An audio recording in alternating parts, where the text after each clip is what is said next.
150 years ago, it started right here at the Cold Spring Schoolhouse. The famous pioneer preacher David Lipscomb traveled to Portland, Tennessee to hold an 8-day gospel meeting in July of 1866. It was successful. 16 precious souls responded and were baptized into Christ. This marked the beginning of the Portland Church of Christ. Inside these walls, Brother David Lipscomb preached the simple and yet powerful plan of salvation. Only 15 months after the end of the Civil War, the physical, mental, and emotional scars still existed for some in attendance. Surely this gospel of peace, joy, and love must have been a comfort to his audience. And those in attendance tried to heal. So did our nation.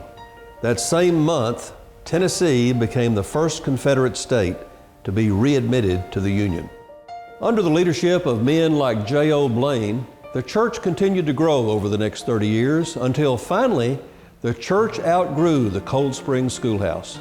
So the church built a one-room, wood-frame church house in 1896 at a cost of slightly over $1,000. It was built on our present location on North Russell Street. The land was donated by Brother J.O. Blaine. It was part of the Blaine estate. By the time Brother Lipscomb returned for another meeting in 1899, the congregation had grown to at least 135 members. This bell has played a prominent role in the history of our congregation. In the late 1800s, two ladies, Miss Emily Gibson and Miss Willie Pond, rode on horseback through the community collecting funds from church members, and they purchased the bell through David Lipscomb for $36.20. The ringing of the bell called people to worship in those days.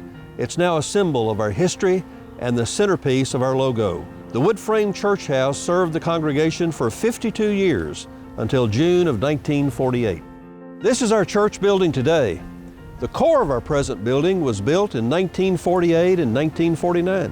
By 1966, our membership had grown to over 500, and a great need for additional classroom space prompted the building of an educational annex. This expansion project continued in 1972 through 1973 and brought the building to its present state. We also have a home for our youth and family minister, a youth house where many of our youth activities take place, and a fellowship building that can accommodate over 300 people for various activities such as receptions, showers, and banquets for our church and our community.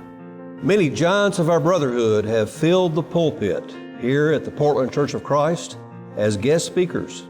Men like David Lipscomb, E.G. Sewell, E.A. Elam, J.A. Harding, A.G. Freed, G.C. Brewer, N.B. Hardeman, Hugo McCord, Foy E. Wallace, B.C. Goodpasture, and Willard Collins have all proclaimed the gospel here. Many other lesser known but equally dedicated men have preached from this pulpit. The Portland Church of Christ has a great history of sound, fundamental beliefs based on the restoration plea. Speak where the Bible speaks and remain silent where the Bible is silent.